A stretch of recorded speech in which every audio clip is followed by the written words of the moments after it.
DPP presidential candidate Lai Ching-te has won fans in the U.S. with his plan to preserve cross-strait peace, as outlined in a Wall Street Journal op-ed. According to a former White House National Security Council staff member, Lai showed he would continue the policies of President Tsai Ing-wen, a key part of maintaining security and international relations. In contrast, the ex-staffer was blunt in his criticism of the KMT's Ho Yo-yi. He said that Ho's proposal for a shorter conscription term would not have a warm reception in Washington.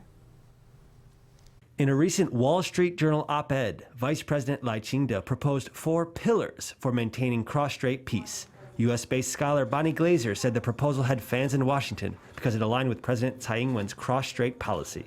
Vice President Lai is laying out a platform that will be consistent with what President Tsai Ing-wen carried out for the last, 7.5 years for cross-strait relations, and for security in international relations. But I think is important because I think that Taiwan does need to increase its engagement with the rest of the world, increase its deterrence.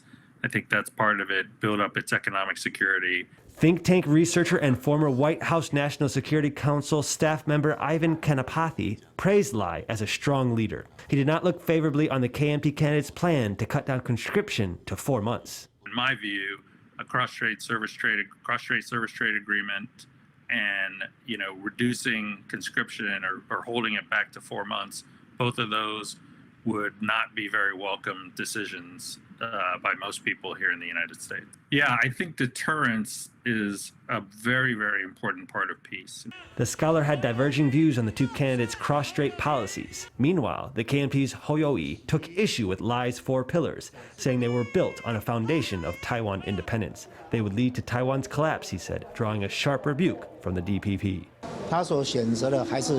The path he has chosen is that of Tsai Ing-wen, and it's a path that's laden with the risk of war.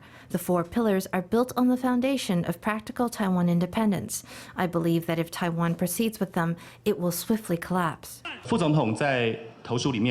In the op-ed, Vice President Lai Ching-te very clearly stated that maintaining the status quo serves the best interests of the Republic of China, Taiwan, and the international community.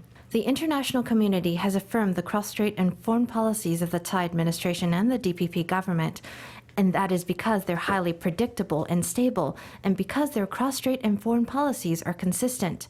We hope that Ho Yo-yi will not continue his misrepresentations and malicious smears. Scholars say Lai is seen as a continuation of the Tsai administration. If Ho intends to critique his rival's cross-strait policy, he must first earn the trust of the domestic and global audience.